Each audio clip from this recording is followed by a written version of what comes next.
ஒரு சத்தமா ஒரு ஆமென் ஹல்லேலூயா. இந்த காலை ஆராதனைக்கு வந்திருக்கிற உங்கள் யாவரையும் கர்த்தராகிய இயேசு கிறிஸ்துவின் நாமத்தினால நாங்கள் வாழ்த்தி வரவேற்கிறோம். கர்த்தர் தாமே உங்களை ஆசீர்வதித்து வழிநடத்தி பாதுகாத்துக் கொள்வாராக. இந்த மாதத்துல இந்த மார்ச் மாதத்தில் கர்த்தர் நம்மை நிறைவாய் நடத்துவாராக. இந்த மார்ச் மாதத்தில் கர்த்தருடைய பாதுகாப்பும் பிரசன்னமும் வல்லமையும் அபிஷேகமும் நம்மை நிறைவாய் நடத்தும். ஆமென் சொல்லுங்க ஹல்லேலூயா. நாம் தியானித்துக் கொண்டிருக்கிறோம் ஏசாயா 58வது அதிகாரம் 11வது வசனத்தில் நாம் தொடர்ந்து தியானித்துக் கொண்டிருக்கிறோம். கர்த்தர் நித்தமும் என்னை நடத்தி மகா ரட்சணை காலங்களில் என் ஆத்மாவை ஏற்றி என் எலும்புகளை நிலமுள்ளதாக்குகிறார். நான் நீர்ப்பாய்ச்சலான தோட்டத்தை போலும் வற்றாத நீருக்கு போலும் இருப்பேன். ஆமென் ஹல்லேலூயா. தொடர்ந்து தினமும் அதை அறிக்கை பண்ணுங்க. அதனுடைய அறுவடையை நீங்கள் சீக்கிரத்தில் காண்பீங்க. இந்த நேரத்தில் தொடர்ந்து கர்த்தருடைய வார்த்தை இன்றைக்கான தலைப்புக்குள்ளாக இந்த மாதத்தினுடைய கர்த்தருடைய வாக்கு தத்துவமாய் கர்த்தர் இன்றைக்கு நம்மோடு இந்த மாதத்திற்கு கர்த்தர் கொடுக்கிற நம்ம சபைக்கு கொடுக்கிற வாக்கு தத்துவம் என்னன்னா, நம்ம 2 கொரிந்தியர் 12வது அதிகாரம் 9வது வசனம் எல்லாருக்கும் தெரிந்தது. 2 கொரிந்தியர் 12வது அதிகாரம் 9வது வசனம் நான் படிக்கிறேன், கேளுங்க. என் கிருபை உனக்கு போதும், பலவீனத்திலே என் பலன் பூர்ணமாய் விளங்கும் என்றார். ஆகையால் கிறிஸ்துவின் வல்லமை என் மேல் தங்கும்படி என் பலவீனங்களை குறித்து நான் மிகவும் சந்தோஷமாய் மேன்மை பாராட்டுவேன். ஆமென் சொல்லுங்க ஹல்லேலூயா. கர்த்தர் இந்த மாதத்தில் நமக்கு கொடுக்கிற வாக்கு தத்துவம் என்னன்னா, என் கிருபை உனக்கு போதும், பலவீனத்தில் என் பலன் பூர்ணமாய் விளங்கும். நான் தொடர்ந்து தலைப்பில் அப்படியே எடுத்துக்கொள்கிறேன். கர்த்தர் உன்னை இந்த பலவீனத்திலும் நடத்துவார். ஆமென் சொல்லுங்க ஹல்லேலூயா. நீங்க என்ன பலவீனத்தோடு இருக்கிறீங்களோ, இதை ஏன் பவுலுக்கு ஆண்டவர் சொல்லுகிறார். பவுலுக்கு ஒரு முள் கொடுக்கப்பட்டிருக்கிறது என்று பவுல் தேவனிடத்தில் ஜெபிக்கிறார். ஆண்டவரே, இந்த முள் என்னை விட்டு எடுத்து போடும்படி செய்யுங்க என்று ஆண்டவர்கிட்ட முதலாவது ஜெபிக்கிறார். அப்ப கர்த்தர் இந்த ஒரு வார்த்தையை சொல்ற 3 முறை தொடர்ந்து ஜெபிக்கிறார். ஆனால் 3 முறை ஆண்டவர் என்ன சொல்றாருன்னா, என் கிருபை உனக்கு போதும். ஆமென் ஹல்லேலூயா. ஆண்டவரே, எனக்கு ரொம்ப என்னால முடியல, இந்த முள்ளை என்னை விட்டு தூக்கி போடுங்க அப்படின்னு நம்ம ஆண்டவர் சொல்ற வார்த்தை, என் கிருபை உனக்கு போதும், உன் பலவீனத்தில் என் பலன் பூர்ணமாய் விளங்கும் என்று. 2வது கேட்கிறாரு ஆண்டவர்கிட்ட, ஆண்டவரே என்னால முடியல, ஆண்டவரே இந்த போராட்டம், இந்த முள்ளு, இந்த பிரச்சனை, கஷ்டம் என்னால முடியல ஆண்டவரே. ஆண்டவர்கிட்ட 2வது கேட்கும்போது ஆண்டவர் சொல்ற வார்த்தை பதில் என்ன தெரியுமா, என் கிருபை உனக்கு போதும், பலவீனத்தில் என் பலன் பூர்ணமாய் விளங்கும். 3வது முறை கேட்கிறார், ஆண்டவரே என்னால முடியவே முடியல ஆண்டவரே, இந்த முள்ளை என்னை விட்டு பிடிக்கி போடுங்க ஆண்டவரே என்று கேட்கும்போது கர்த்தர் சொல்ற பதில் என்ன தெரியுமா, என் கிருபை உனக்கு போதும், உன் பலவீனத்தில் என் பலன் பூர்ணமாய் விளங்கும். இன்னைக்கு அன்பானவர்கள், இந்த காலை வேளையில நீங்க எதுக்காக ஆண்டவர் தேடி வந்து நீங்க எதுக்காக ஆண்டவர் கேட்டுட்டு இருக்கீங்களோ, ஆண்டவரே இந்த முள்ளை என்னை விட்டு பிடிக்கி போடுங்க, இந்த பிரச்சனையிலிருந்து என்னை கொண்டு வாங்க ஆண்டவரே, இந்த பிரச்சனையை என்னை கடந்து போகட்டும், இந்த போராட்டம், இந்த நெருக்கடிகள், இந்த சூழ்நிலைகள் என்னை ரொம்ப நெருக்கி ஏவுகிறது, நான் ரொம்ப பலவீனப்பட்டு இருக்கிறேன், ரொம்ப கஷ்டத்தை நடுவில் இருக்கிறேன், இந்த காரியங்களை என்னை விட்டு தூக்கி போடுங்க ஆண்டவரே. எத்தனை முறை சொன்னோம், என்னால இந்த கணவன் கிட்ட பிரச்சனை முடியல, மனைவி கிட்ட பிரச்சனை முடியல, பெற்றோர் கிட்ட பிரச்சனை முடியல, போராட்டங்கள் நெருக்கடிகள் அதிகமா இருக்கிறது என்று அநேக நேரத்தில் ஜெபம் பண்ணிருக்கோம். ஆண்டவரே இது என்னை விட்டு நீங்க போகட்டும் ஜெபம் பண்றீங்க. உதாரணம் சொல்றேன், ஒரு வேலை செய்யற ஒரு இடத்துல அங்க இருக்கிற அந்த ஆள் என்னை விட்டு அவன் போயிட்டாலும் நான் நல்லா இருக்கும்னு ஜெபம் பண்ணிருப்போம். ஆமென் ஹல்லேலூயா. பக்கத்துல எப்பாவது ஒரு ஆளை டெய்லி தினமும் நம்மை சண்டை போட்டுக்கொண்டே, நம்மை நச்சரித்துக் கொண்டே, நம்ம வேதனைப்படுத்திக் கொண்டே இருக்கும்போது ஆண்டவர் ஜெபிக்கிற ஜெபம் என்ன தெரியுமா, தயவு செய்து அவன் என்னை விட்டு தூரம் போகட்டும், இல்லை வேற எங்கேயாவது போகட்டும் ஆண்டவரே, என்னை விட்டு தொலைவா கடந்து போகட்டும் என்று அநேக நேரத்தில் நம்ம சில காரியங்களுக்காக பல காரியங்களுக்காக நம்ம ஜெபித்துக் கொண்டிருக்கிறோம். ஆனா அங்க என்ன நடக்குதுன்னா, அவன் அங்கேதான் இருப்பான். ஆமென் ஹல்லேலூயா. முன் இருந்ததை காட்டிலும் நல்லா ஆணி அடிச்சுட்டு அங்கே உட்கார்ந்துட்டு போல இருப்பான். முன் இருந்ததை காட்டிலும் அந்த வேலை செய்யற சூப்பர்வைசர் வேலை செய்யற இடத்துலயோ அதனால அங்கே நல்லதான் சேர் போட்டு நாற்காலி போட்டு கால் போட்டு உட்கார்ந்துட்டு இருப்பான். ஒரு ஆமென் சொல்லுங்க ஹல்லேலூயா. ஜெபம் பண்ணிருப்போம், இது என்னை விட்டு போகட்டும், இந்த பிரச்சனை என்னை விட்டு போகட்டும், இந்த கஷ்டம் என்னை விட்டு போகட்டும், இந்த நெருக்கடி என்னை விட்டு போகட்டும் என்று அநேக நேரத்தில் ஜெபம் பண்ணிருப்போம். ஆனா அது நடக்காதது போல தெரியும். அப்ப நம்ம என்ன நினைக்கிறோம்னா, ஆண்டவர் நம்ம ஜெபத்துக்கு பதில் கொடுக்கவில்லை, நம்ம ஜெபத்தை கேட்கவில்லை, அதனாலதான் நமக்கு இதெல்லாம் நடக்கல.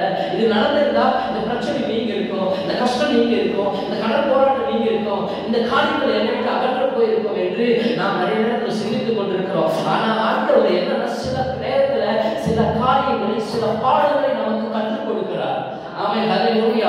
பவுலுக்கு சொன்ன காரியம், அந்த முள்ளு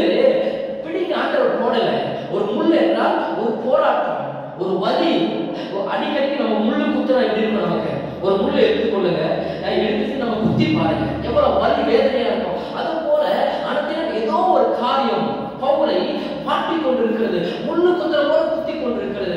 இன்னைக்கு உங்களுடைய வாழ்க்கையில சில நேரத்துல உங்களால ஜீரணிக்க முடியாத காரியங்கள் சில ஒரு வாழ்க்கையில் நடக்கலாம். யாரோ ஒருத்தரோ யாரோ ஒரு நபரோ முள்ளு குத்துற போல அவருடைய தினமும் குத்திக்கிட்டே இருப்பான். அந்த வலி வேதனைனால தாங்க முடியாது. அது நம்மளை அடிச்சுட்டா கூட, நான் சொல்றது புரியுது, நம்ம அடிச்சா கூட அந்த வலி கொஞ்ச நேரம் இருக்கும், ஒரு 5 நிமிஷம் 10 நிமிஷம் இருக்கும், அந்த வலி நம்ம விட்டு போயிடும். ஆனா பேசுற வார்த்தைகள் அது நம்ம இருதயத்தில் குத்தப்படும் போது அந்த வலி வலித்துக் கொண்டே இருக்கும். அதை நினைக்கும் போதெல்லாம், சொல்லுங்க, அதை நினைக்கும் போதெல்லாம் அந்த வலி நமக்கு வரும். கரெக்டா?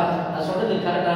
நான் அடிக்கடி சொல்லுவேன், அப்படியே எனக்கு ரொம்ப வலிச்சது. அதுதான் ஒரு நபர் என்ன, நான் சொன்னல கடன் பிரச்சனை, ஒருத்தர் என்ன அடிச்சுட்டு எல்லாரும் முன்னாடி அடிச்சு திட்டாரு. அந்த அடிச்ச வலி அன்னைக்கு மறைஞ்சு போயிடுச்சு. ஆனா அப்போ அதை நினைக்கும் போதெல்லாம் அது வலிக்கும், அது குத்தும். அப்படி கண்ணை மூடி நினைச்சா 10-20 பேர் சுற்றி நம்மளை சுற்றி பார்த்தார்களே, அவமான வார்த்தைகள், பேசுற வார்த்தைகள், மிகவும் கேவலமான வார்த்தைகள் காதில் வந்து விழுந்தது நம்ம நினைத்து பார்க்கும்போது அது திரும்பவும் நம்மளை குத்திக்கிட்டே இருக்கும். அல்லேலூயா. அந்த வலி நம்ம விட்டு போகாது. அடித்த வலி, காயங்கள், நம்ம கையை கட் பண்ண கூட அந்த வலி சில நாட்களில் அந்த வலி போய்விடும்.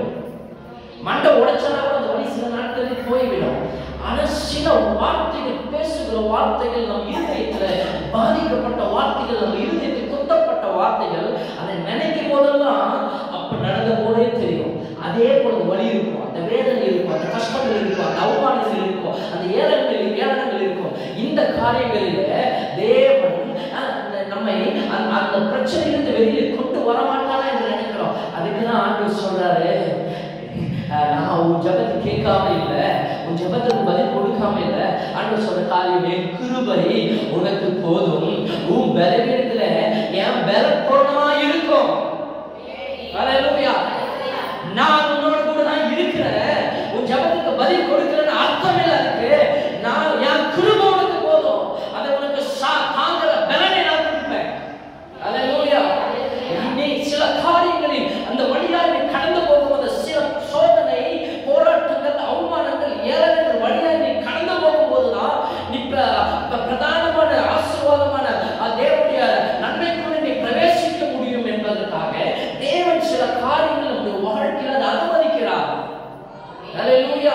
இஸ்ரவேல் ஜனங்களை கர்த்தர் 40 வருஷம் வனாந்தரத்தில் நடத்தும்போது, கடந்த வாரத்தில் பிரசங்கித்தோம், வனாந்தரத்தில் கர்த்தர் நடத்தினாரு.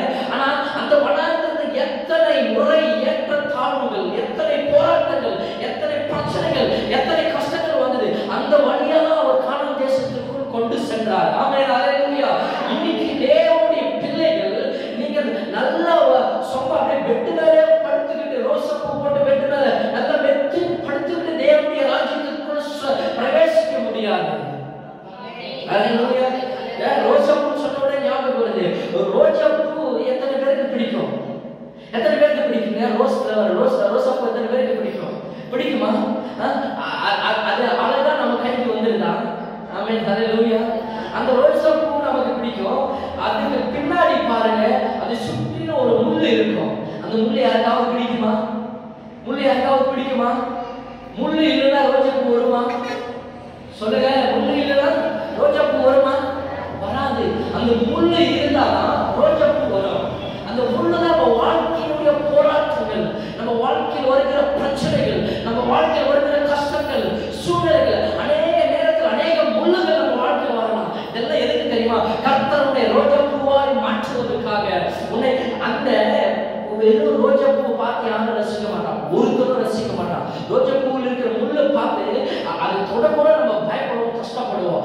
ஆனா சில நாட்களுக்கு பிற்பாடு அந்த முள்ளுகள் எல்லாம் வளர்ந்த பிற்பாடுதான், அந்த முள்ளுகளுக்குள் நடுவில் தான் அந்த ரோஜாப்பூ வரும்பொழுது அந்த ரோஜாப்பூவை பறித்து நாம் பார்க்கிற எல்லாரும் ஒருவனும் அதை ரசிக்காம இருக்க மாட்டான். அந்த அளவுக்கு ஒரு அழகு, பார்வைக்கு அழகா இருக்கும், நிறத்துக்கு அழகா இருக்கும். அதை பெண்கள் வைத்துக் கொள்வதற்கு ரொம்ப விரும்புவார்கள், வாசனை அழகா இருக்கும். அப்படிப்பட்ட ஒரு ரோஜாப்பூ கடந்த அந்த பாதையை கேட்டீங்கன்னா அத்தனை முறை அந்த முள் வலிகள் எல்லாம் தாங்கி கொண்டுதான் கடைசி அந்த ரோஜாப்பூவாய் மலர்கிறது போல இன்றைக்கு கிறிஸ்துவோட வாழ்க்கையில் பாடு நிறைந்த ஒரு வாழ்க்கையா இருக்கும். நிறைய போராட்டங்கள் நிறைய பிரச்சனைகள் இருக்கும், உபத்திரவங்கள் இருக்கும், நிறைய முள்கள் இருக்கும். இந்த முள்ளெல்லாம் நீங்க கடந்தீங்கன்னா கர்த்தர் உங்களை ரோஜா பூவாய் உயர்த்தி இந்த உலகத்திற்கு காட்டுவார். ஒரு சத்தமோட ஆமென் சொல்லுங்க. ஹல்லேலூயா.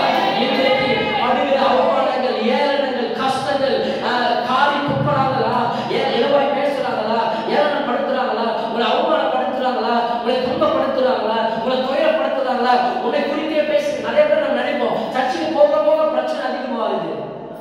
எத்தனை பேர் சொல்லிருக்கீங்க? எத்தனை பேர் நினைச்சிருக்கீங்க? ஆமென். அது உண்மையா சொல்லுங்க. ஆமென். ஹல்லேலூயா. நான் சர்ச்சுக்கு போக போக எனக்கு பிரச்சனை அதிகமா வருது, சர்ச்சுக்கு போக போக எனக்கு கஷ்டம் அதிகமா வருது. ஆமென். ஹல்லேலூயா. கர்த்தரோட பேசிட்டு இருக்கிறாரு. நான் நிறைய பேர் அதான் நினைக்கிறோம், நான் சர்ச்சுக்கு போகாம எனக்கு நல்லா இருக்குதுங்க. ஆனா சர்ச்சுக்கு போனாதான் வீட்டுல ஏதாவது கணவன் மனைவியோட சண்டை வருது, இல்ல பிள்ளைகளுக்கு கூட சண்டை வருது, இல்ல பெற்றோர்களுக்கு கூட சண்டை வருது, இல்ல பக்கத்து வீட்டுக்கார சண்டை போறாங்க. அப்ப போகாம இருந்தா நல்லா இருக்குங்க, போகாம இருக்கலாமே என்று நினைக்கிறீங்களே. ஆமென். அவங்களோட ஆண்டவர் பேசுறாரு. இந்த பிரச்சனை போராட்டம் வந்து இதெல்லாம் முள்ளு எதுக்கு தெரியுமா? கர்த்தர் உன்னை ரோஜா பூவாய் மாற்றி இந்த உலகத்திற்கு உன்னை பிரசித்தி பெற்றவளாய் அழகு பார்க்கப்படுகிறவளாய் உன்னை மாற்றுவதற்காக தான் தேவன் அத்தனை பிரச்சனை போராட்டங்களை அனுமதிக்கிறார். கிறிஸ்து என்பது பாடுகிற ஒரு வாழ்க்கை. அந்த பாடுகளின் நடுவில் அழகான ரோஜா பூ மலர்களை போல கர்த்தர் உன்னை மாற்றுவார். ஹல்லேலூயா. அதனால பயந்துடாதீங்க. ஏன்னா புதுசா வரீங்க கடவுளுக்குள்ள, ஆண்டவர் தேடி வரீங்க.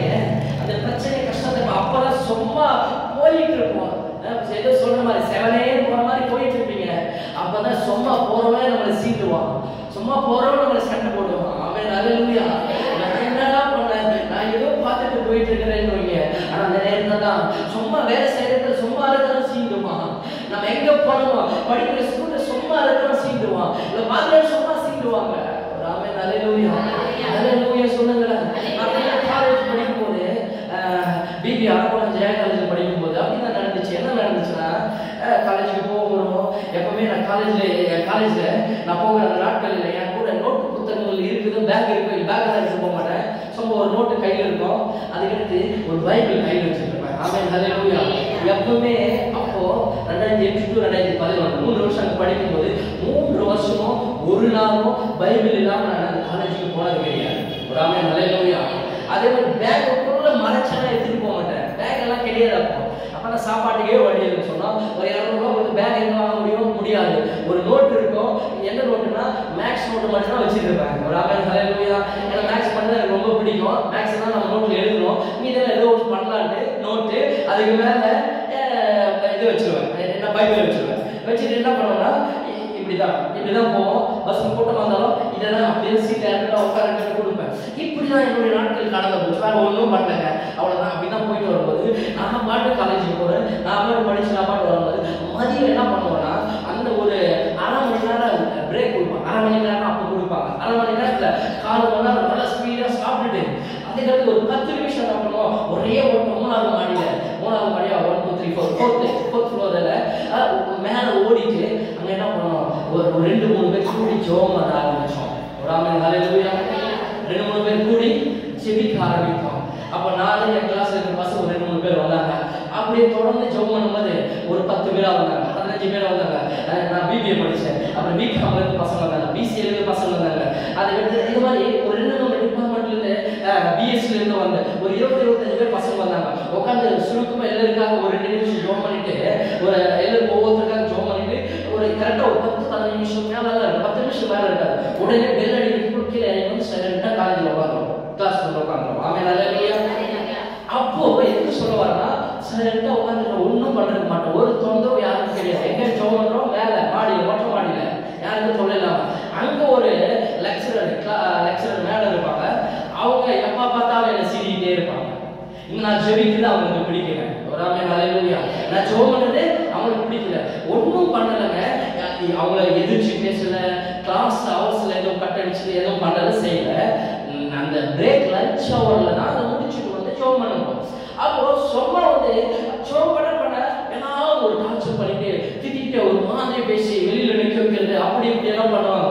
அதுக்கு நானும் கூட சேர்ந்து ஏதோ பண்ணணும்னு வச்சுக்கோங்க. எதுக்கு சொல்ல வரேன்னா, சில நேரத்துல நம்ம ஜெபம் பண்ண சும்மாதான் இருப்போம், ஆனா பிரச்சனை நம்மை தேடி வரும்.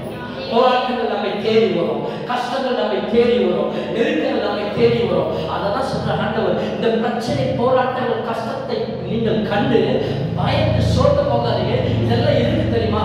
நான் இப்படி நினைக்கிறேன், அதெல்லாம் அன்னைக்கு அதெல்லாம் நல்லா கடந்து வரும்போதுதான் கர்த்தர் இன்னைக்கு ஆண்டவர் இங்கே நினைக்க வச்சிருக்கிறாங்க. உங்களை குறித்து புறம் பேசுகிறவர்கள் பேசட்டும், உங்களை குறித்து ஏகப்படுத்துகிறவர்கள் படுத்தட்டும், உங்களை அவமானமாய் பேசுகிறவர்கள் பேசட்டும், உன்னை அவதூறிக்கிறவர்கள் தூஷணம் செய்து கொண்டிருக்கட்டும், உன்னை பற்றி என்னன்னா புறம் கூறி கொண்டிருக்கட்டும். நீங்கள் இயேசு கிறிஸ்துவை பார்த்து அவருடைய இயேசு கிறிஸ்து முன்னாடி வைத்துக் கொண்டு நீங்கள் இயேசுவை பார்த்து ஓடிக்கொண்டே இருங்கள். உங்கள் வாழ்க்கையில் கர்த்தர் உங்களை ஒரு நாளைக்கு இன்னைக்கு பார்க்காதீங்க, பக்கத்துல இருக்கிற வலி வேதனை கஷ்டத்தை எல்லாம் பார்க்காதீங்க. ஒரு நாள் கர்த்தர் உங்களை ரோஜா பூவாய் அழகுபடுத்தி கர்த்தர் உங்களை உயர்வான ஸ்தானங்கள் வைப்பார். அந்த நேரத்துல தான் சொல்றேன், இப்ப இந்த நடக்கிற பிரச்சனை போராட்டங்களை தான் கர்த்தர் நம்மோடு இருக்கிறாரா இல்லையான்னு அநேகருக்கு ஒரு கேள்விக்குறி, ஒரு டவுட் இருக்கும். நிறைய நேரத்தில் எனக்கு வரும், இயேசு என்னோடு கூட இருந்திருந்தால் ஏன் இந்த பிரச்சனை, ஏன் இந்த போராட்டம் வரணும், ஏன் இந்த கஷ்டத்தை வரணும், இந்த கஷ்ட போராட்டம் வராமல் ஆண்டவர் என்னை தடுத்திருக்கலாமே. அநேக நேரங்களில் கேள்விக்குறி இருந்திருக்கிறோம். ஆனா அதுக்கு ஆண்டவர் சொல்றாரு, நான் உன்னை கேட்காம இல்லை, இதெல்லாம் உன்னை அழிப்பதற்கல்ல, உன்னை உருவாக்குவதற்காக தான். அதை சொல்லிட்டு சொல்றாரு, என் கிருபை உங்களுக்கு போதும்னா நான் உன்னோடு கூட இருக்கிறேன், நான் உன்னோடு கூட இருக்கிறேன். உன் பலவீனத்துல என் பலன் பூரணமாய் விளங்கும். ஆமென் சொல்லுங்க, ஹல்லேலூயா. அப்படின்னா என்ன அர்த்தம்னா, நீங்க எதுல பலவீனமா இருக்கிறீங்களோ, எங்க கொஞ்சம் வீக், நிறைய சொல்லலாம், அதனால கொஞ்சம் வீக்னஸ் எனக்கு. சில சொல்றீங்க, ஏதாவது கொஞ்சம் சத்தமா திட்டினாவே அழுதுவீங்க, அதுதான் உங்களுடைய வீக்னஸ். சிலருக்கு பிள்ளைகள் அப்பா அம்மாவை ஏதாவது சத்தமா பேசினா, ஏதாவது பேசினா அவங்க கஷ்டப்படுவாங்க, அழுதுவாங்க, அதான் அவங்க பலவீனம். அதே பெற்றோர்கள் பிள்ளைகள் ஏதாவது சொன்னா அது கஷ்டப்படுறது, அதான் ஒரு பலவீனம். ஒரு ஆமென், ஹல்லேலூயா. ஆனா நமக்கு ஒவ்வொருத்தருக்கும் ஒரு பலவீனம் இருக்கும். ஒரு ஆமென் சொல்லுங்க, ஹல்லேலூயா. ஏதாவது சொல்லிப்போ நான் பாத்தீங்கன்னா ஏதாவது சொல்லணும்னு வச்சுங்க, திடீர்னு மூஞ்சி ஒரு மாதிரி ஆயிடும், அதெல்லாம் அதனுடைய பலவீனம். ஆமென். ஒவ்வொருத்தருக்கும் ஒரு பலவீனம்.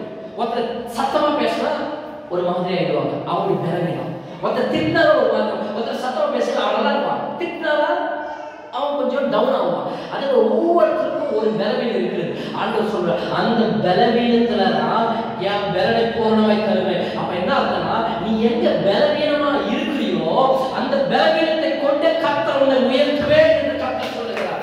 ஆமென் சொல்லுங்க, ஹல்லேலூயா. இப்ப நான் சொல்றேன், எங்க உங்களுக்கு பலவீனம் இருக்கிறதோ, எதை என்னால் முடியல நினைக்கிறோம், அது கொண்டே கர்த்தர் உன்னை உயர்த்துவார். ஹல்லேலூயா. When I am weak, then I am strong. Hallelujah. அப்படின்னு ஒரு ஸ்லோகன் இருக்கும். எங்க நான் வீக்கா இருக்கணும், அங்கதான் ஸ்ட்ராங் ஆகி மாறுவேன். சொல்லுங்களா? When I am weak, then I am strong. உங்களுக்கு என்ன வீக்னஸ் நீங்க நினைக்கிறீங்களோ அதுதாங்க உங்களுடைய அஸ்திபாரத்திற்கே ஒரு உயர்வுக்கான ஒரு அஸ்திபாரமா இருக்கும் என்று நான் இந்த காலவேளை சொல்றேன். அப்போ இன்னைக்கு நான் சொல்றேன், உங்க பலவீனங்களை குறித்து நீங்கள் ஒருபோதும் சோர்ந்து போகாதீங்க. உங்க பலவீனங்கள் கஷ்டங்களை குறித்து இப்ப நிறைய பேர் சொல்லிட்டே இருப்பாங்க. நான் சில நேரம் சொல்லுவாங்க, எங்க மனைவி சொல்லுவாங்க, என்ன சொல்லுவாங்கன்னா, யார் என்ன திட்டினாலும் நான் சிலர்கிட்ட போறதுனாலதான் என்னை இன்னும் மிதிச்சு பேசுறாங்கன்னு சொல்லுவாங்க. அதுதான் என் பலவீனமா இருக்குது. என்னால கூட திருப்பி பேசவும் முடியல, திருப்பி அவங்களால கூட சண்டை போடவும் முடியல. ஏன்னா நான் சரிட்ட போறதுனால என்னை திரும்ப திரும்ப என்னை இன்னும் பலவீனப்படுத்துறான்னு சொல்லுவாங்க. அதெல்லாம் இன்னைக்கு ஆண்டவர் சொல்றாரு, அதுதான் உங்க பலன். அதாவது நீங்க பலவீனம் நினைக்கிறீங்க. ஒருத்தன் என்னை கூட சண்டை போட்டுட்டே இருக்கான், அடிக்க வந்துட்டே இருக்கிறான், நானும் போட்டு சரிட்டு நான் ஒதுக்கி மன்னிச்சுட்டு போறேன், திரும்ப என்னை அடிக்கவே வராங்க, அதுதாங்க உங்க பலனை. அதுதான் கர்த்தர் சொல்றாரு, அந்த வீக்னஸ் தான் உன்னை பலனாய் மாற்ற போகிறது. கர்த்தர் அந்த பலவீனத்துல தான் உன்னை உயர்த்துவேன், அங்கிருந்து தான் உன்னை ஆசீர்வதிப்பேன், அவன் முன்னாடி தான் உன் தலையை உயர்த்துவேன். தேவன் அதெல்லாம் சொல்லுகிற அந்த காலையில. ஆமென், ஹல்லேலூயா. நான் சொல்றேன், இன்னைக்கு நான் சொல்ற தலைப்பு என்னன்னா, அந்த ஒரு பாயிண்ட் மட்டும் எடுத்துக்கொள்ளுங்க. என் கிருபை உனக்கு போதும், பலவீனத்தில் என் பலன் பூரணமா விளங்கும் என்றார். ஆகையால் கிறிஸ்துவின் வல்லமையை மேல் தங்கும்படி என் பலவீனங்களை குறித்து நான் மிகவும் சந்தோஷமா மேன்மை பாராட்டுகிறேன் என்று அவர் சொல்லி சொன்னார். கிறிஸ்துவின் வல்லமை. இன்னைக்கு அந்த ஒரு சின்ன அந்த ஒரு பாயிண்ட் நான் எடுத்து பேசுறேன். கிறிஸ்துவின் வல்லமை, the power of Christ. கிறிஸ்துவனுடைய வல்லமையை குறித்து நான் பேச போகிறேன். அது NIV டிரான்ஸ்லேஷன்ல இப்படி இன்னொரு டிரான்ஸ்லேஷன் பார்த்தீங்கன்னா ஸ்ட்ரென்த்னு இருக்கும். அப்போ இன்னைக்கு ஆண்டவருடைய வல்லமை நான் சொல்றேன், இயேசு இன்னைக்கு நிறைய நேரத்துல நம்ம வல்லமையை பார்த்துருக்கிறோம். ஆமென், ஹல்லேலூயா. கரெக்டா? நம்ம வல்லமை 4 பேருக்கு முன்னாடி சண்டை போட்டுட்டு நம்ம வந்திருப்போம். அப்ப அந்த வல்லமை நம்ம நமக்கு தெரியும். கரெக்டா?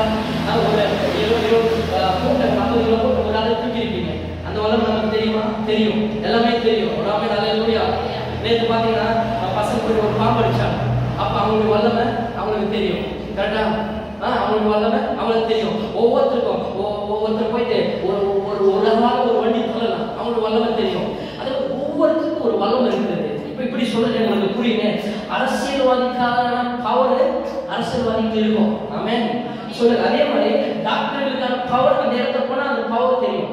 போலீஸ் அதிகாரிகளுக்கான பவர் அவங்க இடத்துல போனா அந்த பவர் நமக்கு தெரியும். அதுக்கு ஒவ்வொரு இடத்துல ஒவ்வொருத்தருக்கான ஒரு பவர் இருக்கிறது. அதே போலதான் இயேசு கிறிஸ்துவுக்கு ஒரு வல்லமை இருக்கிறது. இது உலக பிரகாரமான வல்லமை. தேவன் வானத்தின் பூமியை உடைய தேவன். அவர் சொல்ற அவருக்கு ஒரு வல்லமை இருக்கு. நான் சொல்றேன் அது என்ன வல்லமைன்னா நான் இன்னைக்கு அதான் தியானிக்க போகிறோம். என்ன சொல்றேன், கிறிஸ்ட் என்றாலே பவர் தான். ஹல்லேலூயா. இயேசு கிறிஸ்து என்றாலே வல்லமை தான். வேற ஒண்ணு கிடையாதுங்க. இயேசுன்னு சொன்னீங்கன்னாவே அதுக்கு ஒரு வல்லமை இருக்கு. ஒரு ஹல்லேலூயா. லூக்கா 24:19 சொல்லப்பட்டிருக்கிறது, இயேசு செய்கையிலும் வாக்கிலும் வல்லமையுள்ள தீர்க்கதரிசியா இருந்தார். அவர் செய்யற செயலிலும் ஒரு பவர் இருந்தது. அவர் பேசுற வார்த்தையில ஒரு பவர், ஒரு வல்லமை இருந்தது. அந்த வல்லமையெல்லாம் இயேசு கிறிஸ்து பூமியில் அநேக அற்புத அதிசயங்கள் அடையாளங்கள் அவர் செய்தார். இன்னைக்கு நான் சொல்றேன், அந்த வல்லமை உங்களை என்ன பண்ணனா எல்லா பிரச்சனைகளை முடிப்பதற்கு அவர் வல்லமை உள்ள தேவனாய் இருக்கிறார். உங்க வாழ்க்கையில உங்களுக்கு அற்புதம் செய்வதற்கு அவர் வல்லமை உள்ள தேவனாய் இருக்கிறார். உங்கள் வாழ்க்கையில உங்களுக்கு சுகத்தை கொடுப்பதற்கு அவர் வல்லமை உள்ள தேவனாய் இருக்கிறார். விசுவாசிகள் ஆமென் சொல்லிக்குவாங்க. உங்கள் வாழ்க்கையில உங்களை பாதுகாப்பதற்கு, உங்கள் பிள்ளைகளை பாதுகாப்பதற்கு அவர் வல்லமை உள்ள தேவனாய் இருக்கிறார். உங்கள் வாழ்க்கையில உங்களை கட்டப்பட்டிருக்கிற எல்லா கட்டுகளை முறிப்பதற்கு அவர் வல்லமை உள்ள தேவனாய் இருக்கிறார். ஏன்னா வனாந்திரத்தில் வழியையும் அவாந்திர வேளையில் ஆறுதலையும் உண்டாக்குகிறதுக்கு அவர் வல்லமை உள்ள தேவனாய் இருக்கிறபடியா அவர் குருவின் கண்ணை திறப்பதற்கு வல்லமை உள்ள தேவன், செவிலின் செவியை திறப்பதற்கு வல்லமை உள்ள தேவன், சப்பானில் எழுப்பி நடக்க வல்லமை உள்ள தேவன். இன்னும் எல்லாவற்றையும் காட்டிலும் மரித்தவர்களை உயிரோடு எழுப்பதற்கு அவர் வல்லமை உள்ள தேவன். அந்த இயேசு கிறிஸ்து இன்னைக்கு உனக்குள்ள எனக்குள்ள அவர் வாசம் பண்ணுங்க. அப்படின்னா அந்த வல்லமை இன்றைக்கு நீங்கள் கொஞ்சம் கண்ணை திறந்து பார்த்தீங்கன்னா அந்த வல்லமை உங்களை ஆட்கொள்ளும், உங்களை ஆளுகை செய்யும். உங்கள் அடுத்த பரிமாணங்களில் அந்த வல்லமை உங்களை கொண்டு செல்லும், உங்களை நடக்கும். இயேசு சும்மா ஏதோ வந்து ஆமென் ஹல்லேலூயா கத்திக்கு போற கூட்டம் கிடையாது. இயேசு ஏதோ ஒரு ஸ்தாபனத்தை ஸ்தாபிக்கின்ற பூமியில வந்தாரு கிடையாது. அவர் இந்த பூமியிலிருந்து வரும்போது ஒரு வல்லமை உள்ள தேவனாய் வந்தார். ஆமென், ஹல்லேலூயா. அவர் ஒரே ஒரு உதாரணத்துக்கு சொல்றேன். இயேசுவை பிடிப்பதற்காக அந்த ராணுவம் வருகிறாங்க. அவர்கள் இயேசுவை பிடிப்பதற்காக அந்த ஜனங்கள் வரும் பொழுது வந்து இயேசுவை பிடிப்பதற்காக வந்து நிற்கிறார். நீதான் இயேசுன்னு கேட்கும்போது பேதுரு என்ன பண்றாருன்னா உடனே ஒரு வாள் கையில ஒரு வாள் கத்தி வச்சிருந்து அவன் காலை போட்டு ஒரே வெட்டு வெட்டலாம். காது தொண்டத்துல வந்து போச்சு. ஒரு ஆமென் சொல்லுங்க. ஹல்லேலூயா. இந்த விழுந்து போன உடனே இயேசு அந்த காதை எடுத்து அப்படி சும்மா ஒட்டினாருங்க. அந்த காது சாதாரண பழைய காதை போல அவனுக்கு மாறிச்சு. அப்படிப்பட்ட ஒரு வல்லமையுள்ள தேவன். அவன் வந்து கேட்கிறான். கேட்கும்போது நீ தான் இயேசுவான்னு கேட்கும்போது ஒரு சும்மா கேட்கிறாரு. நான் நீ தான் இயேசு கேட்கும்போது இப்படி திரும்பி பார்த்தாரு. நான் தான் சொன்ன உடனே அவனுக்கு அப்படியே பின்னாடி போய் தொப்புன்னு விழுறாங்க. அவர் பார்த்த பார்வையில வல்லமை. நீங்க நிறைய பேர் நீங்க சொல்லலாம், சினிமாவில் பார்த்துருப்பீங்க, சினிமாவில் கேட்டிருப்பீங்க, சினிமா நடந்திருக்கோம். சும்மா நமக்கு ரஜினிகாந்த் சும்மா அப்படி பார்ப்பாரு, பார்த்த உடனே எல்லாரும் விடுவாங்க. ஆனா இதெல்லாம் ஒரு உலகத்துல சும்மா நடக்கிற காரியங்கள். ஆனா என் ஆண்டவர் அருளாளர் இயேசு கிறிஸ்து இந்த பூமியில மனிதனாய் 2000 வருடங்களுக்கு முன்னாடி வரும் பொழுது அவரை சிறைப்பிடிப்பதற்காக அந்த ஜனங்கள் மக்கள் தளபதிகள் வரும் பொழுது அவர் கிட்ட வந்து கேட்கும் பொழுது நீதான இயேசு சொல்லும் போதே அவர் பார்க்கும் பொழுது அவருக்கு சாஷ்டாங்கமாய் விழுந்து போனார்கள். அந்த அளவுக்கு ஒரு வல்லமையுள்ள தேவன். இன்னைக்கு அந்த இயேசுவை நீங்கள் நாங்கள் ஆராதிக்கும் போது உனக்குள்ள அந்த தேவ வல்லமை இருக்கிறது. நீங்கள் பார்க்கும் போதும் அந்த வல்லமை உங்களை ஆட்கொள்ளும். ஒரு அமைச்சர் காரியங்களை சொல்லி நான் ஜெபம் பண்ணி முடிக்கலாம். கிறிஸ்துவின் வல்லமை என்ன பண்ணா நம்பர் 1 முதலாவது கிறிஸ்துவின் ரத்தத்தின் வல்லமை. ஆமென். நம்பர் 1 சொல்லுங்க வாய்க்கு கிறிஸ்துவின் ரத்தத்தின் வல்லமை. the power of blood. நிறைய பேர் கேள்வி இருக்கும், இயேசுவே ரத்தம் சிந்தி சாக வேண்டும், கிறிஸ்து ஏன் ரத்தம் சிந்தி மரித்திருக்க வேண்டும் என்று நிறைய பேர் நமக்கு கேள்வி இருக்கும். ஏன்னா பைபிள் சொல்லுது, ரத்தம் சிந்துதல் இல்லாமல் பாவம் மன்னிப்பு கிடையாது. அப்ப அவர் பாவம் செய்து ரத்தம் சிந்தினாரா? இல்லை, அவர் பாவம் அறியாத தேவ ஆட்டுக்குட்டியானவர். நம்மளுடைய பாவங்களுக்காக அவர் பாவியானார். சொல்லுங்களா ஆமென். நாம் ரத்தம் சிந்தப்பட்டு நாம் சாக வேண்டும் என்பதற்காக அவர் நமக்காக மரித்து, ஒரே நமக்காக அவர் மரித்து, எபிரேயர் 9:12 சொல்லப்பட்டிருக்கிறது, வெள்ளாட்டுக்கடா இளங்கால இவர்களின் ரத்தத்தினால அல்ல, தம்முடைய சொந்த ரத்தத்தினாலே ஒரே தரம் மகா பரிசுத்த ஸ்தலத்திற்குள் பிரவேசித்து நமக்காக நித்திய மீட்பை உண்டு பண்ணினார். ஒரு நமக்காக ஒரு ரத்தம் சிந்தி நம்மை அந்த மரணத்திலிருந்து நம்மை மீட்டுக் கொள்வதற்காக இயேசு கிறிஸ்து ரத்தம் சிந்தினார். ஏன் ரத்தம் சிந்தப்பட வேண்டும்? அநேகருக்கு ஒரு கேள்வி இருக்கும். இது நான் உங்களுக்கு சொன்னா உங்களுக்கு விளக்கமா புரிந்துடும் என்று நான் நினைக்கிறேன். என்ன கேள்வி உங்களுக்கு நான் சொல்ற காரியம் என்ன சொல்ல வரேன்னா, இன்னைக்கு நான் கடந்து வந்த பாதை என்னன்னா, நான் இந்து பின்னணியிலிருந்து வரேன்னு தெரியும். இங்க இருக்கிற எல்லாரும் நீங்க என்ன பண்ணுவீங்க? நீங்க கவனிக்கணும். இங்க பாருங்க, இங்க கவனிக்கணும். இங்க பாருங்க, நம்ம எல்லாருமே என்ன பண்றோம்னா இந்து பின்னணியிலிருந்து வந்திருப்போம். இது எத்தனை பேர் இங்க இருக்கிற 90ல 100% எல்லாருமே பாத்தீங்கன்னா நம்ம அந்த வழியா வந்திருப்போம். எத்தனை பேர் ஆள் பலி செலுத்திருக்கீங்க? ஆமே, ஹல்லேலூயா. காது குத்துறீங்களா? எல்லாரும் காது குத்துருப்பீங்களா? உங்களுக்கு உங்க பிள்ளைங்க ஏதோ குத்துருக்கோம். ஆடு வெட்டிருப்பீங்களா? கோழி வெட்டிருப்பீங்களா? இதெல்லாம் வெட்டினீங்க. எதுக்காக வெட்டினீங்க? யாருக்காவது தெரியுமா? ஏன் எல்லாம் என்னோட மூத்த வயசுல பெரியவங்க இருக்கீங்க, எவ்வளவு பேர் இருக்கீங்க, எதுக்காக வெட்டினீங்க தெரியுமா? ஏதோ வெட்டு மணி கராத்தனம்னு சொல்லுவோம். வெட்டினாலும் இப்போ வெட்டிட்டு வருவோம், குலத்தை வெட்டி வெட்டிட்டு அதை வெட்டிட்டு வரணும். அதுக்கான அர்த்தம் என்னதான் தெரியுமா? நீங்க தானே பண்ணீங்க, நானும் பண்ணிருக்கேன்னு சொல்லுங்க. நீங்க தானே கற்றுக் கொடுத்தீங்க. எதற்காக அதை பண்றது தெரியுமா? ஒரு விஷயம் நம்ம என்ன தெரியாம நம்ம பண்றோம். ஒரு காரியங்கள் எதுக்காக என்ன செய்யணும்னு தெரியாமையே நாம் பண்றோம். அது எதுக்காக பண்றது? இப்ப ஏன் பைபிள் சொல்றது, இயேசு கிறிஸ்து இந்த பூமியில வருவதற்கு முன்னாடியே நடந்த ஒரு சம்பவங்கள் என்னன்னா, இங்க பலி செலுத்துவாங்க. என்ன பண்ணுவாங்க? ஆடு பலி செலுத்துவாங்க, மாடு பலி செலுத்துவாங்க, எல்லாரும் பலி செலுத்துவாங்க. எதுக்காக? அப்போ நம்ம ஆடு எதுக்காக? நான் சொல்றேன் எதுக்காக ஆடு எல்லாம் பலி கொடுத்து, கோழி எல்லாம் பலி கொடுத்தனா அது பலின்னு அர்த்தம் சாகடிப்போம். ஓகே, இப்போ தெய்வத்துக்கு முன்னாடி எங்க ஒரு முன்னாடி போயிட்டு அதை சாகடிப்பீங்க. கரெக்ட். அது சாகடிக்கிறதுனா எப்படி வேணும் சாகடிக்கலாம். கல் போட்டு சாகடிக்கலாம். ஓகே, இல்ல கட்டை எடுத்து கொண்டு சாகடிக்கலாம். ஏதோ எத்தனையோ வழி இருக்கு சாகடிக்கு. ஏன் தலையை வெட்டிட்டு சாகடிக்கிறீங்க? சொல்லுங்களா? அல்லேலூயா. ஏன் தலையை வெட்டி சாகடிக்கிறீங்க? ஆடு தலையை வெட்டுறீங்க, கோழி தலையை வெட்டுறீங்க. அது நம்ம என்ன சொல்றோம்? காவு கொடுக்குறோம்ன்றீங்க. அவன் காவுல அதுக்கு என்ன அர்த்தம்? எதுக்கு? அதுக்கான அர்த்தம் என்னன்னா, அதை வெட்டும் பொழுது அந்த ரத்தம் சிந்தனாதான் அது பலி, நிவாரண பலி, அது ஃபுல்ஃபில் ஆகும், அது நிறைவேறும். ஆமென் சொல்லுங்க. அல்லேலூயா. அப்போ ஆட்டு வெட்டும் பொழுது அது இருக்கிற ரத்தம் கீழே சிந்தப்படும். கரெக்டா? அந்த ரத்தம் மோஸ்ட் அந்த ரத்தத்தை எடுக்குங்களா? அந்த ரத்தத்தை எடுக்குமா? மற்ற இடத்துல ஆடுலாம் பலி, நம்ம ஆடுலாம் கசாப்பு எல்லாம் போடும்போது ரத்தம் வாங்கி சாப்பிடுவோம். ஆனா அங்கே நீங்க போய் அந்த கோயில குலதெய்வத்துல பண்ணும்போது அந்த ரத்தத்தை யாராவது எடுத்து யூஸ் பண்றீங்களா? ஏன்? அதெல்லாம் தெரியாம நம்ம பண்றோம். என்ன காரணம்னா, அந்த ரத்தம் சிந்தப்படும் பொழுதுதான் அது மண்ணில் விடும்பொழுதுதான் நம்மளுடைய பாவங்கள் தான், நம்ம பிள்ளைகளுடைய பாவங்கள் தான், நம்ம அக்கிரமங்கள் தான் அந்த ஆற்றின் வழியா நமக்கு ஒரு மீட்பு உண்டாக்கும் என்று ஒரு ஐதீகம். இது எங்க வந்ததுன்னா, எனக்கு பைபிள் சொல்லுகிறது. அங்கிருந்து வந்ததுதான். என்ன அர்த்தம்? அந்த பழைய ஏற்பாட்டு காலத்துல என்ன பண்ணுவாங்கன்னா, பலி செலுத்துவோம், வருஷத்தோடு பலி செலுத்துவாங்க. நம்ம என்ன பண்ணுவோம்? கால் குத்தும் போது, மூக்கு குத்தும் போது, தொண்டை குத்தும் போது பலி செலுத்துவோம். போய் ஆடு விட்டு கோழி வைப்போம். அங்க வருஷத்தோடு பலி செலுத்துவாங்க. ஒரு ஆட்டை, நல்ல ஒரு ஆட்டை எடுத்துருவோம், பழுதற்ற ஆட்டு, உடஞ்சி போன நோஞ்ச ஆடெல்லாம் கிடையாது. நல்ல ஒரு பழுதற்ற ஆடு, எப்படி சொல்றது, ரிப்பேர் ஆகாத ஆடு எடுத்துட்டு என்ன பண்ணுவாங்க? அந்த ஆட்டு மேல கை வைப்பாங்க. அந்த குடும்பம் கை வைக்கும். எந்த குடும்பத்துக்காக வைக்கிறாங்களோ அந்த குடும்பம் அந்த ஆட்டு மேல கை வைக்கும் போது நம்முடைய பாவம் எல்லாம் அந்த ஆட்டு மேல போயிடும். ஏன்னா ஆட்டுக்கு பாவம் தெரியாது, பாவம் செய்யாது. புரியுதா? நம்ம பாவம் எல்லாம் அந்த ஆட்டு மேல போயிடும். ஆட்டுடைய நீதி எல்லாம் நம்ம மேல வந்துடும். அதுக்காக அது வெட்டும் பொழுது அந்த ரத்தம் நம்ம எல்லாம் பாவத்தின் சம்பந்தம் மாறணும். ரத்தம் சிந்து இல்லாம பாவம் மன்னிப்பு கிடையாது. கொஞ்சம் கவனிக்க தூங்காம இதுதான் உண்மை. என்ன அழிவுன்னா இந்த ரத்தம் கீழே சிந்தப்படும் பொழுது நம்ம ரத்தம் சிந்தது இல்லாம பாவ மன்னிப்பு கிடையாது. அப்ப நமக்கு பாவ மன்னிப்பு வேணும்னா ரத்தம் சிந்தணும். நம்ம ரத்தம் சிந்த முடியுமா? முடியாது. ஆட்டு ரத்தம் சிந்தப்படும் போது நமக்கு அந்த பாவத்திலிருந்து ஒரு நிவர்த்தி உண்டாகி பாவ மன்னிப்பு நமக்கு உண்டாகிறது. அந்த நம்ம ஆட்டு பலியாக ஒப்பு கொடுக்கப்படுறாங்க. இதுதான் ஆடு மாடு கோழி எல்லாம் பலி கொடுக்குறோம். பைபிள் இருக்கு. ஒரு வாரம் அதை நான் பிரசங்கம் பண்ணேன். அப்போ கையை வைக்கும் போது இந்த குடும்பம் தரமான கையை வைக்கும் போது அதெல்லாம் பாவமா அங்கே போயிட்டு ஆட்டு நீர் நம்ம மேலே வந்துடும். இதெல்லாம் பண்ணாங்க வருஷம் வருஷம் பண்ணுவாங்க. ஏன்னா இன்னைக்கு இந்த வருஷம் நீங்க பண்றாங்கன்னா போன வருஷத்துலாம் செஞ்ச பாவங்கள்லாம் இந்த வருஷம் நிவர்த்தி ஆகும். நாளைக்கு செய்யற பாவம் என்ன பண்ணுவோம்?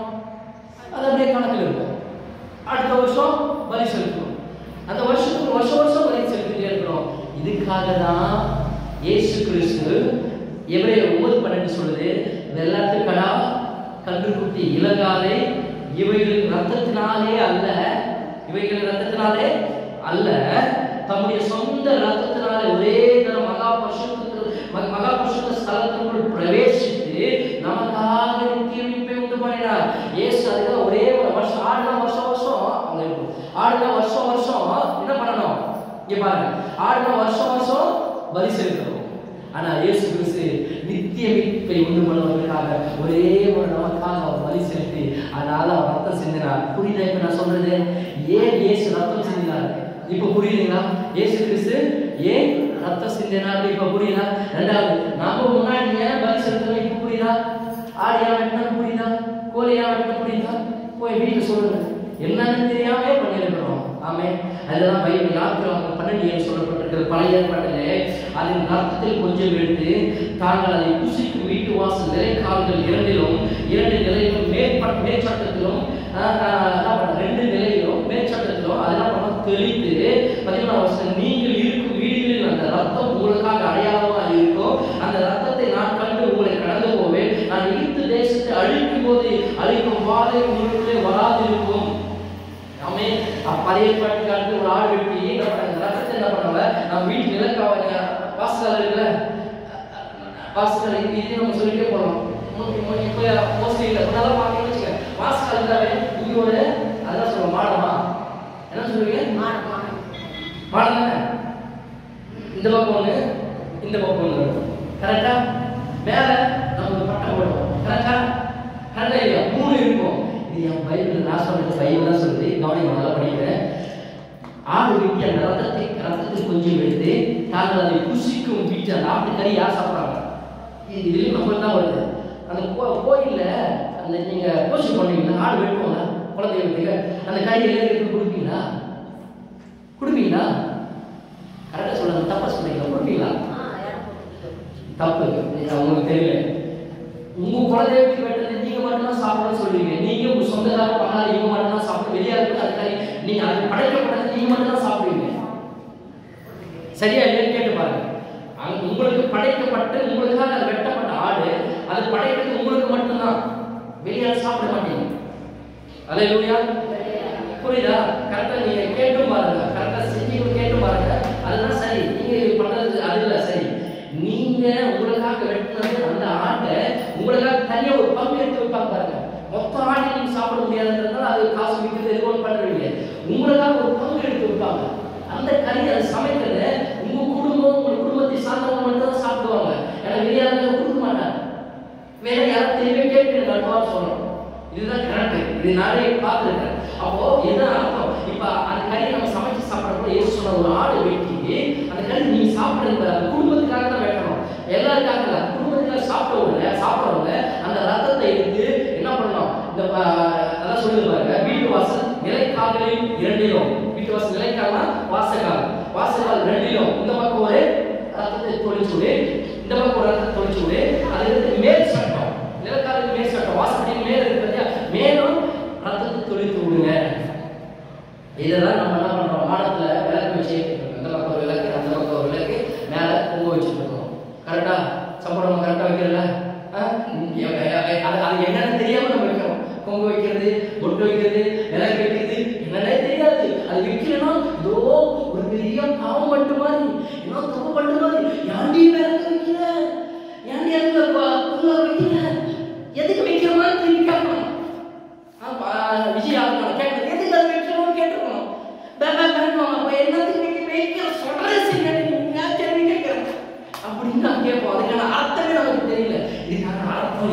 என்று சொல்லுது. அந்த ரத்தத்தை இங்கே அங்கே தொலைச்சிட்டாங்க, மேலே தொலைச்சிட்டீங்கன்னா இயேசு சொன்னாரு சங்கார தூதன்னா, அந்த சங்கார தூதன் அந்த நாட்களில் வந்தது. வீட்டில் இருக்கிற இளம் தலைப்பிள்ளைகளாம் முதல் பிறந்த பிள்ளைகளெல்லாம் சாகடிக்குமா. அந்த சங்கார தூதன் ஆவி வரும்போது அந்த வீட்டில் பிறந்த முதல் குழந்தை ஆண் பிள்ளைகள் எல்லாம் சாகடிக்குமா.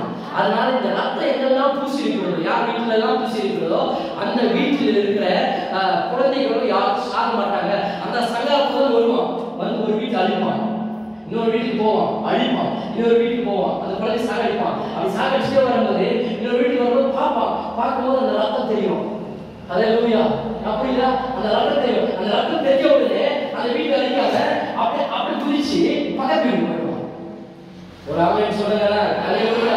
இதெல்லாம் தெளிவு சூப்பரா இருக்கும். இங்க என்ன சொல்லிருக்குன்னா சங்கார தூதன் கடந்து போவான்னு இருக்கும். தெலுங்கு பைபிள் சொல்லுது சங்கார தூதன் எப்படின்னா எகிரி போயிருந்துருக்கு, எகிரி போயிருந்தோம், குதிச்சுட்டு போவோம். அந்த ரத்தத்தை பார்க்கும்போது அதுதான் இயேசுவின் ரத்தத்தின் வல்லமை. என்னன்னா அன்னைக்கு நீங்க சொல்ற அன்னைக்கு அந்த வல்லமை இருந்துச்சுன்னா நீங்க அந்த ரத்தம் உங்கள் உள்ளத்துல பூசப்பட்டிருக்கிறது, இயேசுவின் ரத்தம் உங்களுக்குள்ள இருக்கிறது என்றால் நீங்க சொல்ற அந்த எந்த ஒரு வியாதியோ எந்த பலவீனங்களோ எந்த சாபமோ பாவமோ உங்களை தொடாது.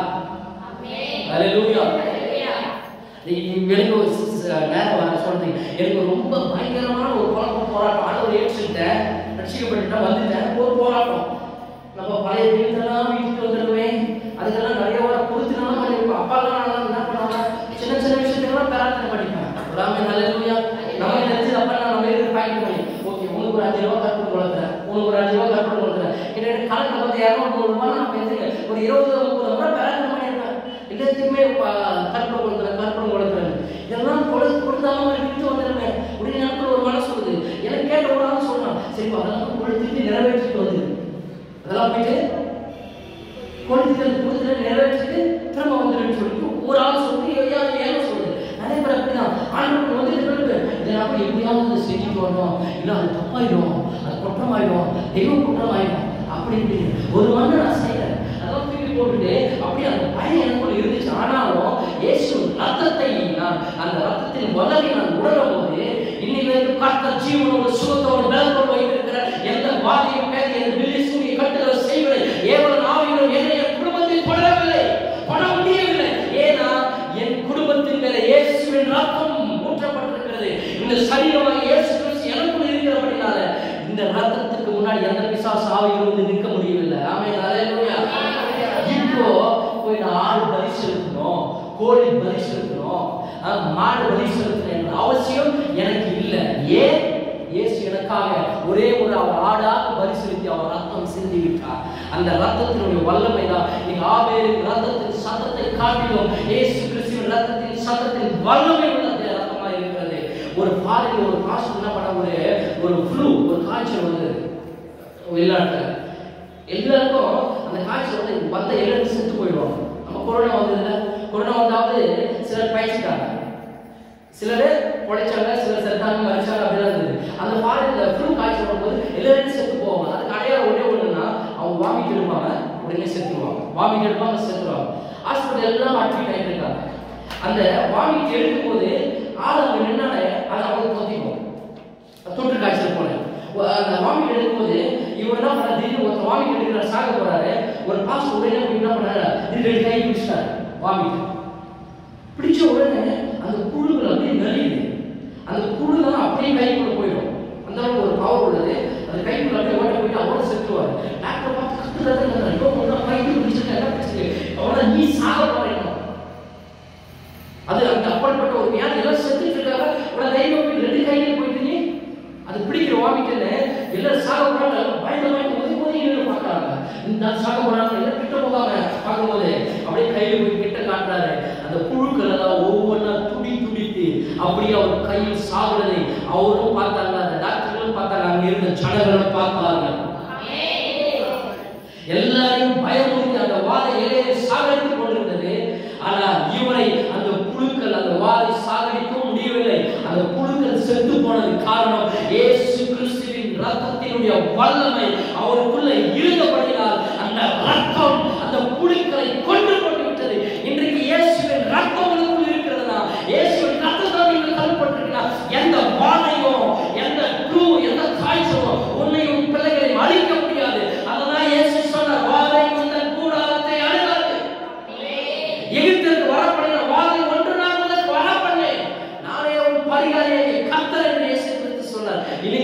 எந்த பலியும் நீ செலுத்த தேவையில்லை. எங்க போயிட்டு தலைமுடியை நீ காணிக்க கொடுக்க தேவையில்லை. மொட்டை அடிக்க தேவையில்லை. நீ எதையும் செய்ய தேவையில்லை. இயேசுவின் ரத்தம் உன்னை பாதுகாக்கும். இன்னைக்கு நான் சொல்றது கொரோனால நான் உயிரோடு இருக்கிறது இயேசு தந்த அந்த ரத்தத்தினுடைய வல்லமை. நேரம் சொல்லிட்டே போக கொரோனா வந்தப்ப நான் சொல்லியிருக்கிறேன், நான் சாக வேண்டியதெல்லாம் வந்துருச்சு. ஆமென், அல்லேலூயா. நான் யாருக்குமே தெரியாது. எனக்கு தெரிஞ்சிச்சு 21 நாள் சாப்பாடு இல்லை. அதுவும் கரெக்டாக 21 நாள் சாப்பாடு இல்லை, தண்ணி இல்லை. கேளுங்க, வீட்டில் இருக்காங்க மனைவிகள், தண்ணி குடிக்க முடியாது. தண்ணி குடிச்சா ரிட்டன் வரும். தண்ணி சாப்பாடு கிடையாது. படுத்த படுக்கையா இருக்கிற அந்த மேல மாடியிலிருந்து கீழே இறங்கி வர்றதுக்கு 1/2 மணி நேரம் இருக்குமா? ஒரு படி இறங்குவேன், ஒரு படி இறங்கிட்டு திருப்பி உட்காருவேன், திருப்பி ஒரு படி இறங்கிட்டு திருப்பி உட்காருவேன். 1/2 மணி நேரம் 20 படி இறங்குறதுக்காக. அப்படிப்பட்ட ஒரு நிலைமை. போய் ஹாஸ்பிட்டல் போக முடியாது. போய் செக் பண்ணி பார்க்கணும், அங்கே பார்த்தா நெகட்டிவ் வருது, கொரோனா இல்லைன்னு வருது. ஆனா எனக்கு தெரியுது இருக்க முடியல, ஒன்றும் முடியல, ஒன்றும் வலி, பயங்கரமான வேலை. முடிச்சுதான் கால முடிஞ்சிச்சு, இந்த சாத போற மாதிரி ஆயிடுச்சு. பயந்துட்டு படிக்க 21 நாள் இல்லை. 21 நாள் கழிச்சு கரெக்ட சுகத்தையும் பலத்தையும் கொடுத்தா. அந்த வாதை கொரோனா ஒன்றா ஆட்கொள்ளவில்லை, என்னை ஒன்று செய்வதை எதுக்கு சொல்ல வரேன்னா, இயேசுவின் ரத்தம் உனக்குள்ள இருக்குன்னா எந்த வாதையோ எந்த நோயோ எந்த பிரச்சனை உனக்குள்ள வந்தாலும் உன்னையும் உன் பிள்ளைகளையும் உன் குடும்பத்தையும் ஒன்று செய்ய முடியாது. கர்த்தருடைய ரத்தம் உன்னை பாதுகாக்கும். ஒரு ஆமென் சொல்லுங்க, ஹல்லேலூயா. அப்ப நான் இந்த காலையில உங்களுக்கு சொல்றேன், இயேசு கிறிஸ்துவுடைய வல்லமை என்னன்னா அவர் ரத்தத்தினுடைய வல்லமை. ஆமென், ஹல்லேலூயா. சொல்லுங்க, கிறிஸ்துவின் ரத்தத்தின் வல்லமை. வாய்ஸ் இயேசுவின் ரத்தம், இயேசுவின் ரத்தம் ஜெயம். ஆமென், ஹல்லேலூயா. அந்த ரத்தம் இன்னைக்கு உனக்காகவும் உன் குடும்பங்களுக்காக பிள்ளைகளுக்காக பரிந்து பேசிக் கொண்டிருக்கிறது. அந்த ரத்தம் மேல இருக்குதுனாவே அதனால நம்ம பண்ற திருவிருந்து ஞாயிற்றுக்கிழமை 2வது வாரத்தில் நம்ம திருவிருந்து எடுக்கிறோம். புரியுதா? ஒரு அப்ப கையில் கொடுக்குறோம், ஒரு ரத்தத்துக்கு அடையாளமாக ஒரு கிரேப் சின்ன வாட்டர் கொடுக்குறது தெரியுமா? அது வேற ஒண்ணு இல்லை, ஏதோ நம்ம ருசிச்சு பார்க்கறதுக்காக, டேஸ்ட் பண்றதுக்காக, இல்லை சடங்காச்சாரம் அதுக்காக அது கொடுக்கல. அது இயேசுவின் ரத்தம், அது இயேசுவின் சரீரம். அதை நீங்கள் புசிக்க, நீங்கள் பானம் பண்ணும்போது, ரத்தத்தை பானம் பண்ணும்போது வாதை கூட அணுகாது, வியாதி உன்னை தொடராது, சாபம் உன்னை தொடராது, எல்லா பாவங்களும் உன்னை தொடராது. உன் குடும்பத்தை உன் பிள்ளைகளை கர்த்தர் பாதுகாப்பார். எந்த நோய், எல்லா விக்கங்களுக்கும், விபத்துக்கும், மரணத்துக்கும், அந்தகார வல்லமைக்கும், அசுத்தாவின் கிரியைகளுக்கும், பில்லிய சூனியம், செய்வினை கட்டுகள், ஏவல்களுக்கும் நீங்களாக்கி விலகும் அந்த ஏற்பட்ட ரத்தத்தை தான் நீங்கள் நாங்கள் மனதோடு பானம் பண்ணுகிறோம். பயபக்தியோட தேவனுடைய சன்னிதானத்தில் வந்து இயேசுவின் ரத்தம் சகல பாவங்களை நீக்கி நம்மை சுத்திகரிக்கும். அந்த ரத்தம் சிந்தனை இல்லாமல் பாவ மன்னிப்பு இல்லை. இயேசுவின் ரத்தத்தால் நீங்கள் கழுவப்படாமல் ஒருவனும் பரலோக ராஜ்யத்தில் பிரவேசிக்க முடியாது. இயேசுவின் ரத்தத்தை நீங்கள் புரிந்து கொள்ளும் போது, அந்த ரத்தத்தை நீங்கள் அறிக்கை செய்யும் போது, அந்த ரத்தத்தை நீங்கள் அதனுடைய வல்லமை நீங்கள் புரிந்து கொண்டீர்கள் என்றால் உங்கள் வாழ்க்கையில் மீட்பை பார்ப்பீர்கள், ரட்சிப்பை பார்ப்பீர்கள், அற்புதங்கள் நடக்க ஆரம்பிக்கும், அதிசயங்கள் நடக்க ஆரம்பிக்கும். கர்த்தர் உங்களை வல்லமையாக நடத்துவார். ஆமென், ஹல்லேலூயா. இதுதான் நேரம். 2 பாயிண்ட் இருக்கு. அடுத்த வாரம் நம்ம அதை தியானிக்கலாம். கர்த்தருக்கு சித்தமானால் நான் சொல்றேன். முதல்ல என்ன சொல்றேன்? கிறிஸ்துவின் வல்லமை. அதுதான் அந்த வல்லமையில முதல்ல என்னன்னா இயேசு ரத்தத்தின் வல்லமை. ஆமென், ஹல்லேலூயா. இதனால தான் இயேசு கிறிஸ்து 1 Corinthians 40 அடிகளை 1 Corinthians 40 அடிகளை சாட்டையால அடிச்சாங்க அவங்க. ஆமென். இயேசு சும்மா போய் சாகலைங்க. ஏதோ ஒன்று சும்மா போய் ஒரு வண்டி முன்னாடி நம்ம ஊர்ந்து செஞ்சுட்டோம், அது ஒரு வழி அதுக்கு தெரியாது. புரியுதா? சும்மா ஏதோ ஒரு கணக்கை குதிச்சு செத்துட்டான், இல்லை கயிறு போட்டு தூக்கு மாட்டி செத்துட்டா, இல்லை மருந்து கொடுத்து செத்துட்டா, ஏதோ வழி தெரியாது. 1 Corinthians 40 அடிகள் 39 அடிகள் சாட்டையால் அடித்தாங்க. அந்த சாட்டை எப்படி இருக்கு தெரியுமா? நீங்க வேணா யூடியூப்ல எல்லாம் பாருங்க. 5 கொக்கி மாதிரி இருக்கும், இப்படி கொக்கி இருக்கும். நம்ம மீன் பிடிக்கிற தூண்டில் எத்தனை பேர் பார்த்துருக்கீங்க? ரொம்ப மெலிசா இருக்கும். அது நம்ம கையில் மாட்டினா என்ன ஆகும்? புரியுதா? பார்த்துருக்கீங்களா? மீன் பிடிச்சி எடுக்கும் போது மீன் வாயெல்லாம் பிடிச்சிட்டு வரும். அந்த அளவுக்கு சும்மா மெலிசா இருக்கிற, சும்மா பிண்டமா இருக்கிற அந்த தூண்டிலுக்கு அந்த பவர் இருக்குன்னா, இவர் அடிச்ச சாட்டையில பார்த்தீங்கன்னா நல்லா குக்கி இருக்கும். ஒரு 5 குக்கி போட்டு ஒரு குக்கியில போட்டு அடி வைப்பாங்க. கிட்டத்தட்ட ஒரு 1 கிலோ 2 கிலோ சதை பிடிச்சிட்டு வரும். அப்படி போடும்போது சதை பிடிச்சிட்டு வரும். அப்படி கிட்டத்தட்ட 39 அடி அடிக்கும் போது உடம்புல இருக்கிற எல்லா சதையும் வெளியில் வந்துச்சு. அவருடைய எலும்புகள் தெரிந்தது. ஆமென், ஹல்லேலூயா. இயேசு சும்மாதான் உங்களுக்காக எனக்காக சாக சொன்ன, இயேசு மரித்தார் எனக்காக, இயேசு ரத்தம் செய்தார் இல்லைங்க. அந்த சாவெல்லாம் எவனாலும் யாராலும் நினைச்சு கூட பார்க்க முடியாது. ஆனா இப்படி நான் சாக போகிறேன் என்று முன்கூட்டி அறிந்து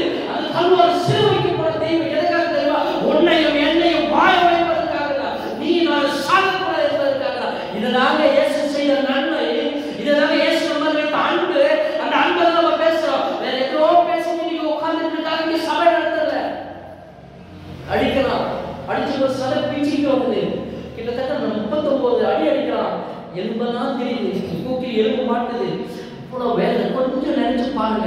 சும்மா நம்ம கையில ஒரு ஊசி போட்டு இழுத்தாவே எப்படி இருக்கும்? ரத்தமெல்லாம் அவன் இழுக்க இழுக்க இழுக்க எல்லா ரத்தமும் வெளியில வந்தது.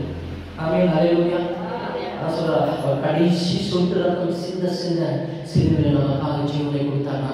ரத்தம் சுத்தமா இல்லை, சதை பிடிக்க என்ன ஆகும்? எல்லா ரத்தமும் வெளியே வந்துச்சு. எலும்பு தோல்மா அவர் நீக்கிறாரு. இந்த எலும்பு தோல்மா நீக்கிற காரணம் என்ன தெரியுமா? இப்படிதான் ஒரு பரிசுத்தவான் சொல்லுகிறார், 39 அடி. ஏன் ஆண்டவர் 39 அடி வாங்கினாரு? ஒன்று 40 வாங்கிருக்கலாம், இல்லை 38 வாங்கிருக்கலாம், ஏன் இல்லை ரவுண்டா வாங்கிருக்கலாம். ஏன் அவர் 39 வாங்கினார்னா, இந்த உலகத்துல 39 வாதைகள் வரப்போகிறார். ஆமென், ஹல்லேலூயா. கொரோனா வந்துருச்சுல, டெங்கு காய்ச்சல் வந்ததுல, அது மாதிரி ஒவ்வொரு 39 வாதிகள் வரப்போகிறான். இந்த 39 வாதிகளுக்காக இயேசு அடிக்கப்பட்டார். கவனிக்கணும்னா, யாரெல்லாம் இயேசுவின் ரத்தத்தை நம்பி விசுவாசித்து அவருடைய பிள்ளைகளாக இருக்கிறார்களோ, இந்த ரத்தம் 39 வாதிகளிலிருந்து உங்களுக்கு பாதுகாக்கும். 2 பேருக்கு புரிஞ்சிச்சு, ஆமென் சொல்லுங்க. இதுவே உட்காந்து தூங்குறீங்க, உங்களுக்கு புரியுதா இல்லைன்னு தெரியல. இதை கேட்காத வரைக்கும் புரியாத வரைக்கும் ஒன்றும் நடக்காது. எனக்கு திரும்ப சொல்றேன், இந்த 39 அடி அவர் வாங்குவதற்காக ஒவ்வொரு அடியும் ஒவ்வொரு வாதையை காட்டுகிறது. நான் சொல்றேன், அன்னைக்கு அவர் வாங்கின 39 அடியில் ஒரு அடியில கொரோனா வந்தது. அந்த ஒரு கொரோனா அந்த அடி அவர் வாங்கினதான் இந்த உடம்பு உயிரோடு இருந்துச்சு. நான் சொன்னது புரிஞ்சிச்சா? அது மாதிரி இன்னும் பிற்காலத்தில் வருகிற 39 வாதைகளையும் கர்த்தர் உன்னையும் உன் குடும்பத்தையும் பிள்ளைகளையும் சந்ததியும் கர்த்தர் 39 வாதைகளிலிருந்து காப்பதற்காக 39 அடிகள் சாட்டியால் அடிக்கப்படப்படுது. அவர் ரத்தம் சிந்தினார் உனக்காக. ஹல்லேலூயா. நான் சொல்றது புரியுதுங்களா? இயேசு ஏன் ரத்தம் சிந்தினார்? விளங்கிச்சா? புரியுதா? சொல்லிட்டு இருக்கிறேன். இயேசு ஏன் 39 அடி வாங்கினார்? விளங்கிச்சா? இதெல்லாம் இங்க சொல்றேன். வாதை உங்கூட இருக்க பக்கத்துல சொல்றேன், வாதை எங்கூட இருக்க அணுகாது. வாதை எங்கூட இருக்க அணுகாது.